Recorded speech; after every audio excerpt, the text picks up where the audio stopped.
নমস্কার, আমি doctor চন্দ্রাংশু Shastri. চিরন্তনী YouTube চ্যানেলে সকলকে স্বাগত। আজকের এই ভিডিও মেষ রাশির জন্য অত্যন্ত গুরুত্বপূর্ণ। আজকে যে টপিক নিয়ে আলোচনা করব তা হলো রাহু মহারাজ 1.5 বছর অর্থাৎ 18 মাস পর মেষ রাশির দ্বাদশ ঘর থেকে একাদশ ঘরে 18 মে 2025 প্রবেশ করতে চলেছে। মীন রাশি থেকে কুম্ভ রাশিতে রাহু চলে যাবে 18 মে 2025। রাহুর এই ট্রানজিট বা গোচর মেষ রাশির জাতক জাতিকাদের জীবনে কীরূপ প্রভাব বিস্তার করবে তাই হলো আজকের ভিডিওর আলোচ্য বিষয়। রাহু ও কেতু ছাড়া বাকি গ্রহ ঘড়ির কাঁটার বিপরীত দিকে ট্রানজিট করে, কিন্তু রাহু কেতু একমাত্র ঘড়ির কাঁটার দিকে ট্রানজিট করে, অর্থাৎ রাহু কেতু সর্বদাই বক্রীভাবে চলতে থাকে। রাহু সম্পর্কে দু চার কথা। রাহু হলো কলিযুগের মহারাজা। বর্তমান যুগে যে প্ল্যানেট অত্যন্ত গুরুত্বপূর্ণ তা হলো রাহু। কারণ কি না, বর্তমান যুগ ইন্টারনেটের ওপর সম্পূর্ণ নির্ভরশীল। ইন্টারনেট অচল তো সরকারি কাজকর্ম, অর্থনৈতিক লেনদেন সব কিছুই অচল। দেখবেন সার্ভার ডাউন থাকলে ব্যাংকে কোনো কাজকর্ম করা যায় না। বর্তমান যুগে সোশ্যাল মিডিয়ার প্রাধান্য কীরূপ সে বিষয়ে সকলেই জানেন। তাই রাহু ট্রানজিট আমাদের জীবনে ব্যাপক গুরুত্বপূর্ণ প্রভাব ফেলবে, সে কথা বলা বাহুল্য। রাহু কেতু ছায়াগ্রহ, শ্যাডো প্ল্যানেট, এদের কোনো শারীরিক অস্তিত্ব নেই। তবুও দেখুন, রাহু অত্যন্ত শক্তিশালী।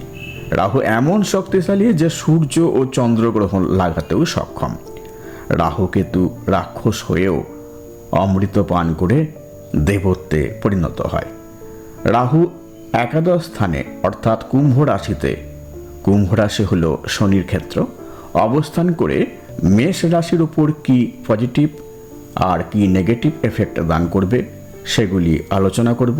এছাড়া মেষ রাশির কেরিয়ার, ব্যবসা, লাভ রিলেশন, ম্যারিড লাইফ এবং এডুকেশন নিয়ে আলোচনা করব।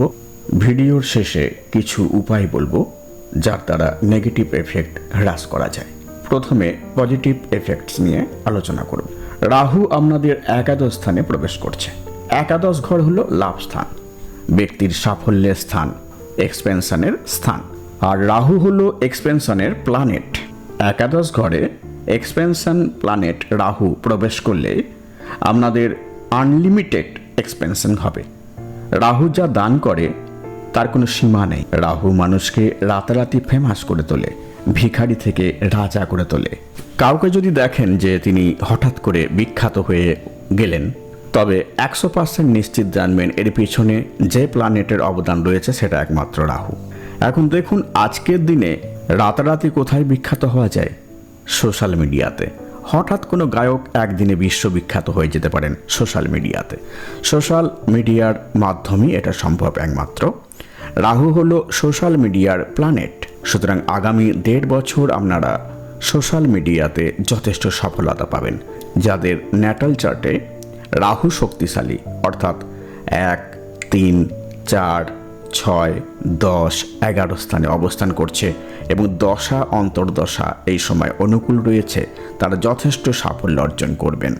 এ প্রসঙ্গে বলি, রাহু কোন রাশিতে প্রবেশ করছে? কুম্ভ রাশিতে রাহু প্রবেশ করছে। কুম্ভ রাশি কার ঘর? শনির ঘর। রাহু যে ঘরে বসে সেই ঘরের এক্সপেনশন ঘটায়। সুতরাং কুম্ভ রাশির অধিপতি গ্রহ শনির এক্সপেনশন ঘটাবে রাহু আগামী 18 মাস। তাই আপনার জন্মকুণ্ডলিতে দেখুন শনি কোন ঘরে আছে। শনি বক্রী আছে না মার্গী? শনি শত্রু ক্ষেত্রে আছে কিনা দেখুন। যদি শনি মার্গী মিত্র রাশিতে অবস্থান করে তবে আপনি আগামী 1.5 বছরে ভীষণ উন্নতি করবেন। রাহু মেষ রাশিতে একাদশে অবস্থান করবেন। একাদশ হলো দশমের দ্বিতীয় ঘর, অর্থাৎ আগামী 18 মাস আপনাদের ক্যারিয়ারে প্রবল উন্নতি ঘটবে। হঠাৎ করে বিদেশে কর্মযোগ হবার সম্ভাবনা উজ্জ্বল, কারণ রাহু হলো বিদেশের কারক গ্রহ। যারা ইতিপূর্বেই বিদেশে কর্মরত বা বিদেশে ব্যবসা বাণিজ্য করছেন তাদের উন্নতি অবধারিত। আপনাদের ইনকামের ক্ষেত্রে নতুন নতুন দিক খুলে যাবে। রাহু যা দেয় দ্রুত দেয়, দ্রুত গতিতে আপনারা উন্নতি করবেন। একাদশে রাহুর অবস্থিতি আপনাদের প্র্যাকটিক্যাল করে তুলবে, আপনারা বাস্তববাদী হয়ে উঠবেন। তবে মেষ রাশি সাধারণত প্র্যাকটিক্যাল হয় না, এরা নিরীহ ধরনের হয়, সবাই এদের ইউটিলাইজ করে। কিন্তু এই সময়কালে আপনারা প্র্যাকটিক্যাল হয়ে উঠবেন। একাদশে রাহুর অবস্থান পলিটিক্যালের ক্ষেত্রে সাফল্য দান করে।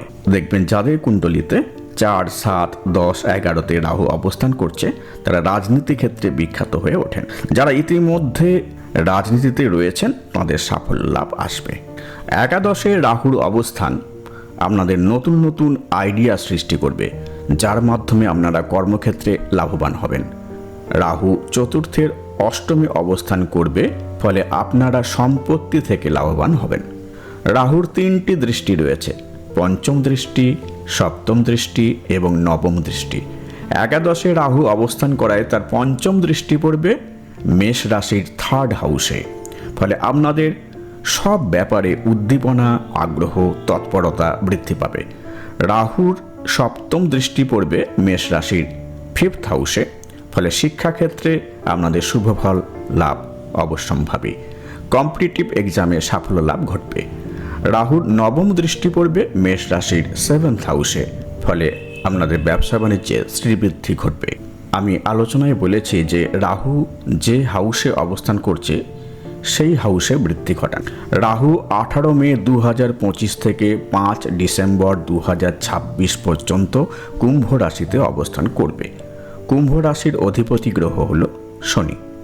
শনিদেব আগামী 2.5 বছর আপনাদের 12th হাউসে অবস্থান করবেন। শনিদেব হলেন আপনাদের 10ম ঘর ও একাদশ ঘরের অধিপতি গ্রহ। সুতরাং রাহুর বর্তমান গোচরকালীন সময়ে আপনাদের 10ম ঘর, একাদশ ঘর এবং দ্বাদশ ঘর অ্যাক্টিভ থাকবে। রাহু অবস্থান করছে আপনাদের একাদশ ঘরে। একাদশ ঘর হলো গুরুত্বপূর্ণ উপজয় স্থান। শনিদেব অবস্থান করছেন আপনাদের রাশির দ্বাদশে। তাই মেষ রাশির জাতক জাতিকা যদি জীবনে উন্নতি করতে চান তবে আগামী 1.5 বছর আপনাদের গোল্ডেন পিরিয়ড। এর চেয়ে বড় সুযোগ আর কি আছে? ব্যবসা ক্ষেত্রে দেখুন, সপ্তমের ত্রিকোণে রাহু অবস্থান করছেন এবং তার নবম দৃষ্টি পড়ছে আপনাদের ব্যবসা ক্ষেত্রে, অর্থাৎ 7th হাউসে। ফলে আগামী 18 মাস আপনারা ব্যবসা ক্ষেত্রে নাম, যশ, প্রতিপত্তি বৃদ্ধি করতে সক্ষম হবেন। বিদেশে ব্যবসা বাণিজ্যের ক্ষেত্রে ভীষণ পরিচিতি এবং সাফল্য লাভ হবে। যারা মনোহারী দ্রব্য নিয়ে ব্যবসা করছেন, যারা শেয়ার মার্কেটে ব্যবসা করছেন, যারা মেডিসিন নিয়ে ব্যবসা করছেন, যারা অ্যালকোহল নিয়ে ব্যবসা করছেন, তারা ভীষণ সাফল্য পাবেন আগামী 18 মাসে। নেগেটিভ এফেক্ট কী হবে? রাহু আপনাদের ওভার থিঙ্কিং করে তুলবে, অন্যকে হেয় করার প্রবণতা দেখা দেবে, শত্রুকে আন্ডার এস্টিমেট করবেন, ফলে সমস্যা দেখা দেবে। এগুলো কন্ট্রোল করতে হবে। রাহু আপনাদের লালসা বৃদ্ধি করবে, লোন বৃদ্ধি পাবে, সন্তান কষ্ট পেতে পারে। যেহেতু পঞ্চমে কেতু অবস্থান করবে, অ্যালকোহল পান করার প্রবণতা বাড়বে। স্বাস্থ্যের ক্ষেত্রে কফ রোগ দেখা দেবে, ডাইজেস্টিভ প্রবলেম দেখা দেবে, একজিমা, স্কিন প্রবলেম দেখা দেবে। সুগার, থাইরয়েড বৃদ্ধি পাবে, গলব্লাডার, কিডনি সংক্রান্ত রোগ দেখা দেবে। লাভ রিলেশন, রাহুর সপ্তম দৃষ্টি আপনাদের পঞ্চম ঘর অর্থাৎ লাভ রিলেশনের ক্ষেত্রে পড়ছে। আপনাদের 5th হাউসে কেতু অবস্থান করছে, ফলে লাভ রিলেশনের ক্ষেত্রে আগামী 1.5 বছর ভালো যাবে না। আপনাদের অ্যাগ্রেসিভ মনোভাব লাভ রিলেশনের ক্ষতি করবে। ম্যারিড লাইফ, বিবাহ ক্ষেত্রে রাহুর নবম দৃষ্টি পড়বে। বিবাহিত জীবন ভালো যাবে। যাদের বিবাহ হয়নি আগামী 1.5 বছর তাদের বিবাহ হবার প্রবল সম্ভাবনা রয়েছে। বৈবাহিক জীবন ভালো যাবে, তবে ইনলস প্রবলেম দাম্পত্য জীবনে ক্ষতি করতে পারে। কোনো থার্ড পার্সন বৈবাহিক জীবনকে বিপর্যস্ত করে তুলতে পারে। প্রতিকার, প্রতি অমাবস্যায় দুর্গা মন্ত্র উচ্চারণ করুন। শ্রী শ্রী দুর্গে দুর্গে রক্ষিণী সাহা 108 বার। পরপর 3 অমাবস্যায় দুর্গা মন্দিরে গোটা নারকেল ফল অর্পণ করুন। প্রতি রাত্রিতে শোবার আগে 108 বার উচ্চারণ করুন ওং রাং রাহবে নমঃ। আমার এই ভিডিও ভালো লাগলে প্লিজ লাইক করবেন, শেয়ার করবেন এবং পরের ভিডিওগুলি যাতে শীঘ্র দেখতে পান সেই জন্য চ্যানেলটিকে অবশ্যই সাবস্ক্রাইব করবেন এবং আমার জ্যোতিষী পরামর্শ গ্রহণে আগ্রহী হলে 8617498640 এই ফোন নম্বরে ফোন করতে পারেন বা হোয়াটসঅ্যাপ করতে পারেন 9434660892 এই ফোন নম্বরে। আজ এই পর্যন্ত, দেখা হবে পরের ভিডিওতে। ধন্যবাদ।